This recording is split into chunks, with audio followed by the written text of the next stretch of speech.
Halo, perkenalkan saya Davin. Dalam video kali ini saya akan sharing pada teman-teman tentang suatu hal menarik yang sedang happening banget di negara kita ini Indonesia, yaitu investasi saham.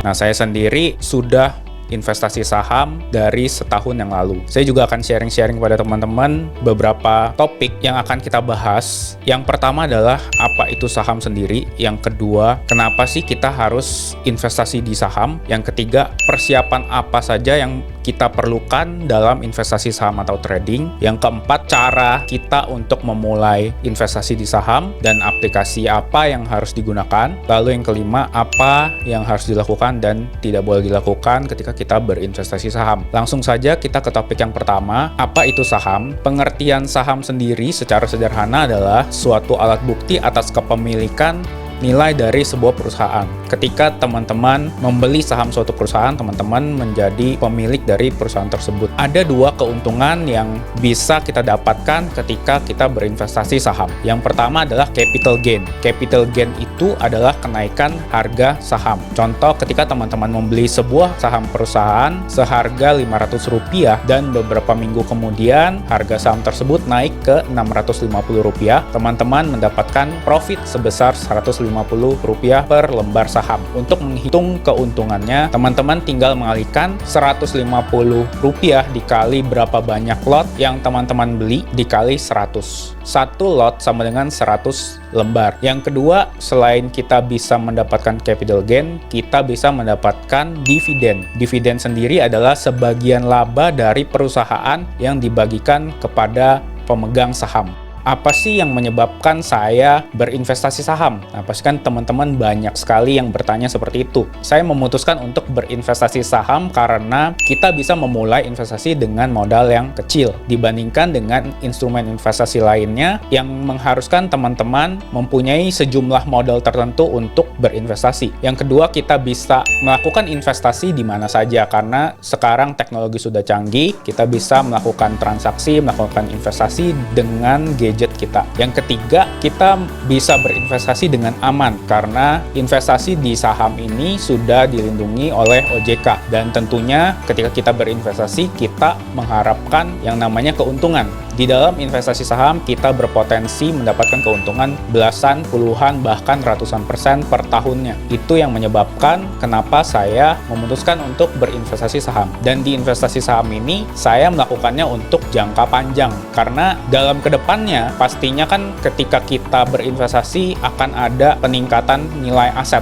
Di topik yang ketiga, kita akan membahas apa saja yang perlu disiapkan sebelum memulai investasi saham. Yang pertama, tentunya teman-teman harus memilih sekuritas dan membuka rekening dana nasabah. Nah, sebelum teman-teman memilih sekuritas, teman-teman harus cek terlebih dahulu apakah sekuritas tersebut sudah terdaftar di OJK. Lalu yang kedua, teman-teman pilihlah sekuritas yang memiliki fee transaksi yang kecil. Range dari fee transaksi itu sendiri antara 0,15 sampai 0,35%. Teman-teman bisa sesuaikan. Lalu yang selanjutnya, teman-teman juga pilih sekuritas yang bisa membuka rekening dengan dana yang minimal. Nah, untuk sekuritas yang saya gunakan saat ini adalah Indo Premier atau nama aplikasinya adalah iPod. Di video ini saya tidak berafiliasi dengan sekuritas manapun, saya hanya sharing tentang aplikasi yang saya pakai. Kenapa saya pilih iPod dalam berinvestasi saham? Karena untuk fee belinya 0,19% dan fee jualnya itu 0,29%, masih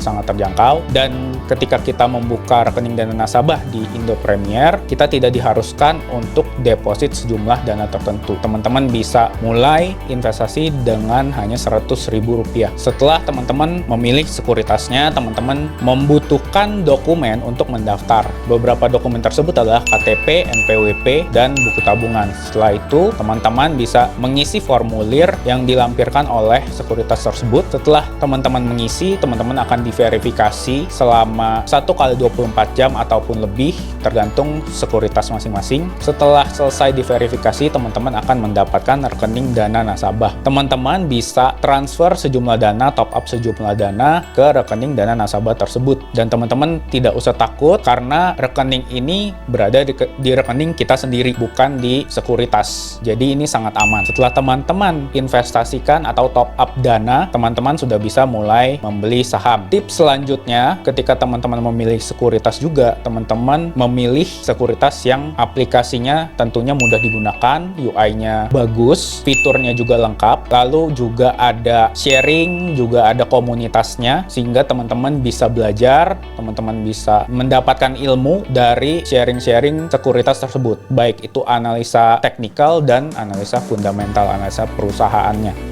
Di topik yang terakhir, apa aja yang perlu dilakukan dan jangan dilakukan saat berinvestasi saham? Yang harus kita lakukan dalam berinvestasi saham, yang pertama adalah tentunya belajar. Ketika kita masuk ke dalam investasi saham dan kita tidak belajar terlebih dahulu, tentunya yang akan kita dapatkan adalah kerugian. Banyak banget yang perlu kita pelajari di awal, seperti perusahaannya, kinerja perusahaannya, laporan keuangannya, analisa tentang chartnya secara teknikal, dan banyak lagi yang teman-teman bisa dapatkan ilmunya dari sekuritas maupun dari internet, baik itu dari YouTube ataupun mentor-mentor yang teman-teman pilih. Pastikan teman-teman belajar terlebih dahulu, karena selain kita bisa mendapatkan keuntungan, di sini juga ada yang namanya kerugian, high risk, high return. Walaupun ada kerugian, teman-teman tidak perlu takut untuk belajar investasi saham. Yang kedua, teman-teman harus memiliki trading plan yang jelas, punya strategi yang jelas. Ketika teman-teman mau membeli suatu saham, teman-teman harus punya trading plan sendiri. Teman-teman harus tahu mau beli saham tersebut di harga berapa. Teman-teman harus tahu juga teman-teman harus jual di harga berapa. Ketika teman-teman sudah punya trading plan yang jelas, strategi yang jelas, maka kerugian akan bisa terbatasi. Membatasi kerugian itu sangat penting dibandingkan kita mengharapkan profit yang terlalu tinggi. Yang ketiga, teman-teman tentunya harus punya komitmen. Sama ketika kita menjalankan sebuah bisnis, trading atau investasi saham ini sama dengan berbisnis. Kita harus komitmen, kita harus meluangkan waktu juga untuk pelajari hal ini. Yang keempat, investasi saham atau trading saham ini tentunya perlu jam terbang. Tidak bisa ketika kita membeli suatu saham lalu mengharapkan besoknya langsung terbang.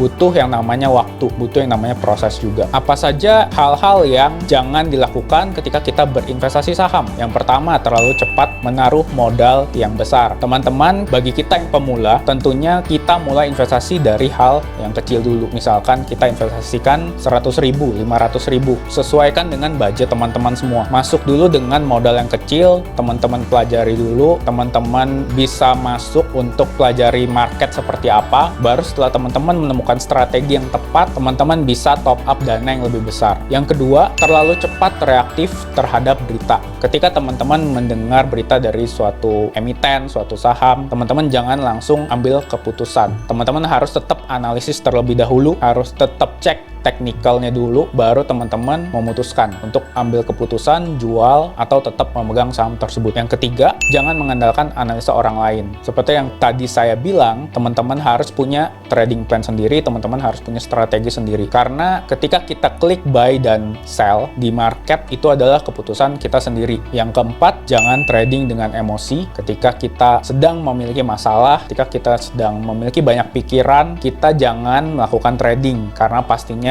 yang akan kita dapatkan adalah kerugian. Yang kelima, kita jangan investasi dengan dana panas ya. Ketika teman-teman ingin berinvestasi, selalu sisihkan sebagian dari gaji teman-teman, sekian persen untuk investasi dan sisanya untuk kebutuhan. Jangan uang kebutuhan teman-teman pakai untuk investasi. Demikian sharing-sharing dari saya dan beberapa tips dalam berinvestasi saham. Semoga video ini berguna buat teman-teman yang mau memulai untuk investasi saham. Sampai jumpa di video berikutnya.